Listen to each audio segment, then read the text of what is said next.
Em uma entrevista no Air Force One, o presidente dos Estados Unidos, Donald Trump, indicou que pode fazer contra a Colômbia uma operação semelhante à realizada na Venezuela. Ele voltou a acusar o presidente Gustavo Petro de ligação com narcotráfico e chamou a Colômbia de um país doente. Trump também fez ameaças contra Cuba e de anexar a Groenlândia. Fred, Petro já rebateu essas acusações, né? Mas se alguém esperava que o presidente americano já tinha se dado como satisfeito depois desse ataque à Venezuela, parece que ele está dobrando a aposta, né? O que a gente pode esperar? Olha, ele está em linha com o que anunciou no final do ano passado, com a doutrina, o relatório de segurança nacional, a estratégia de segurança nacional, perdão, que foi publicado no final do ano passado, que estabeleceu o que ficou conhecido como doutrina Monroe, né? Uma atualização da doutrina Monroe da América para os americanos. E ele quer reposicionar os Estados Unidos como uma potência hegemônica e superior às demais, considerando mesmo a todas as Américas como sua área principal de influência. Então, ele reforçou muito isso nessa coletiva que ele deu dentro do Air Force One, quando ele estava voltando de Mar-a-Lago, onde ele passou os últimos dias, inclusive de onde ele acompanhou a operação contra Nicolás Maduro, e falou bastante coisa. Como você falou sobre Cuba, falou sobre Groenlândia, e muito impacto também nessa questão da Colômbia. Vamos ouvir o que ele falou sobre a Colômbia. This isn't a country that's on the other side of the world. This isn't a country like where you have to travel 24 hours in an airplane. This is Venezuela. It's in our area, the Donroe Doctrine. So is that what you would say, that we're in the business of nation building now? No, we're in the business of having countries around us that are viable and successful, and where the oil is allowed to freely come out because that's good. It gets the prices down. That's good for our country. Now, we have a very sick neighbor. It's not a neighbor, but it's close to a neighbor, and that's Venezuela. It's very sick. Colombia is very sick too, run by a sick man who likes making cocaine and selling it to the United States, and he's not going to be doing it very long, let me tell you. What does that mean? He's not going to be doing it very long? He's not doing it very long. He has cocaine mills and cocaine factories. He's not going to be doing it very long. So there will be an operation by the U.S. and It sounds good to me. Ele fala que parece que é bom, ele considera a ideia positiva de fazer uma operação como essa, né? O que está em jogo ali a gente já sabe, já não é de agora que ele está em atrito direto com Gustavo Petro. Em outubro, ele aplicou sanções diretas contra Petro e sua família, né, a partir do Departamento do Tesouro, bloqueando bens, dificultando a movimentação financeira, porque ele havia acusado os Estados Unidos de assassinatos seletivos com os ataques às embarcações no Caribe e no Pacífico Sul, né? Boa parte daquelas 35 embarcações, mais de 105 pessoas já morreram, né? Foram destruídas em áreas mais próximas à Colômbia do que a Venezuela, né? Donald Trump fala que a questão que está em jogo ali é a questão do narcotráfico. Não é um problema menor para os Estados Unidos, né? Os Estados Unidos, eles têm um índice de mortes por overdose de mais ou menos 105 mil por ano de overdoses por causa de drogas, né? No caso de opioides, como o fentanil, são 217 por dia, né? Então essa é a preocupação. E a Colômbia é o maior exportador e produtor do mundo de cocaína. Segundo a agência da ONU para drogas e crime, foram 3.000 toneladas de cocaína produzidas na Colômbia em 2024. A área plantada de 261 mil hectares equivale a 2 vezes o tamanho da cidade do Rio de Janeiro. Então, é uma preocupação. As drogas são uma preocupação e são um problema real na Colômbia, né? E são uma preocupação real para os Estados Unidos.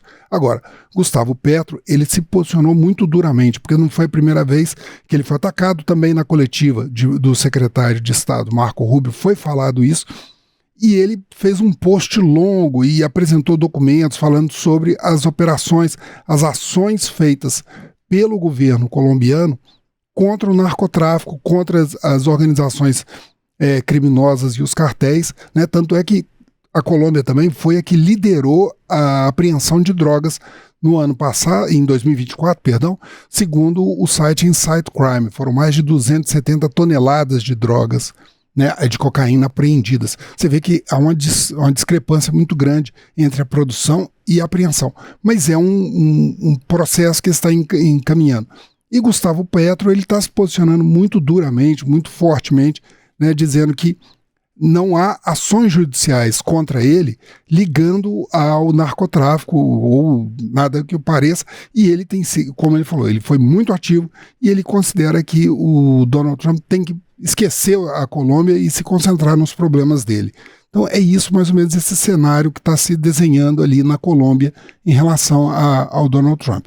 E isso vem, como eu falei, dentro muito dessa doutrina Monroe, né, que é a base que o Donald Trump está tendo para ele reposicionar os Estados Unidos em todo o mundo. E aí uma pergunta, eu até te fiz essa pergunta na live especial que a gente fez no sábado, ele também citou Cuba, né? Qual que é a chance ali também de um ataque ali dos Estados Unidos a Cuba também, porque ele mencionou o país, né, nessa entrevista aí também. Sim, tanto ele quanto Marco Rubio citaram Cuba, né?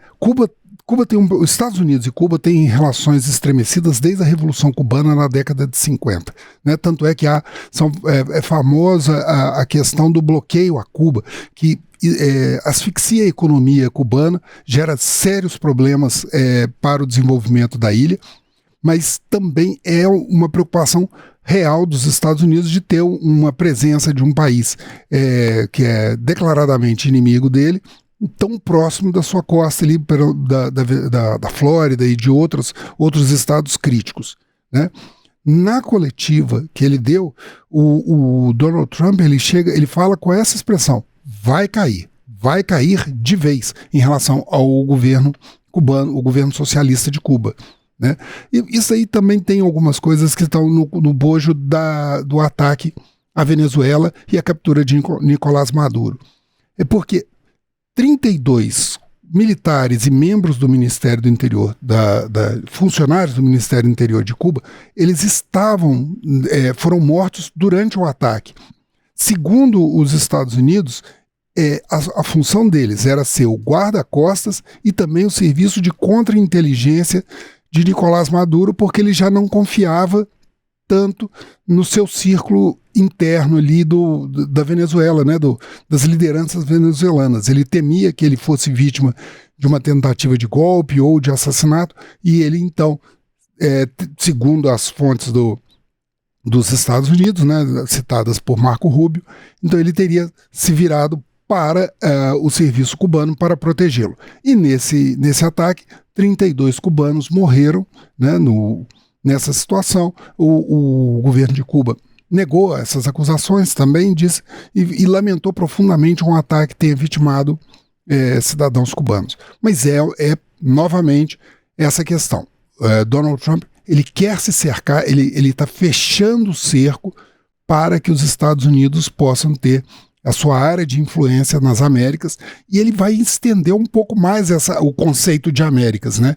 Porque no voo ele também falou da Groenlândia. Eu ia perguntar, ele sempre vem falando da Groenlândia, ele citou novamente em questão ali de anexar a Groenlândia. A Groenlândia, que já gerou reações do governo da Dinamarca, que hoje a Groenlândia não é um país independente, é um território ligado à Dinamarca. A Dinamarca administra, ele tem um parlamento local, etc., mas a administração geral fica a cargo da Dinamarca, que diz que Donald Trump não tem direito de anexar a Groenlândia. Qual que é o interesse na Groenlândia? São 3 interesses, né? A Groenlândia possui minerais críticos. Segundo interesse é a reservas de petróleo também. E o que Trump cita, e também eu considero um dos mais importantes, além desses dois, porque os dois dependem de condições meteorológicas para serem explorados. Hoje, boa parte da Groenlândia é coberta de neve e uma camada forte de gelo. O custo de exploração seria muito alto. Mas esse terceiro fator é crítico e imediato, que é a passagem estratégica da Groenlândia do Extremo Oriente em relação à Europa, que hoje parte dela margeia, e ela é navegável, margeando o litoral do Canadá, e uma outra que está se tornando cada vez mais navegável diante do degelo causado pelo aquecimento global, que é margeando a costa da Rússia, e que há o interesse real da China, porque isso economiza o deslocamento de cargas do Extremo Oriente para a Europa em pelo menos 12 dias. Economiza tempo e economiza dinheiro nesse transporte. Então, Donald Sempre Trump essa preocupação com a China, né? Até voltando na questão do petróleo, né? Ontem o Marco Rubio deu uma entrevista, inclusive falou assim que a questão ali dos Estados Unidos, as empresas americanas explorarem o petróleo da Venezuela é para que esse petróleo não vá para os países adversários. Adversários, né? Exatamente. E a China é um forte adversário econômico dos Estados Unidos. Eles estiveram ao longo do ano passado, boa parte do ano passado, em conflito comercial, né? Aplicações de altas tarifas, né, e bastante trocas de ameaças econômicas, etc., controle de exportações e importações. Os Estados Unidos têm um déficit comercial com relação à China muito grande, então ele tem, e tem também uma dependência dos minerais raros, né, que são processados pela China. A China hoje é o maior processador do mundo, né, desses minerais raros, né, terras raras.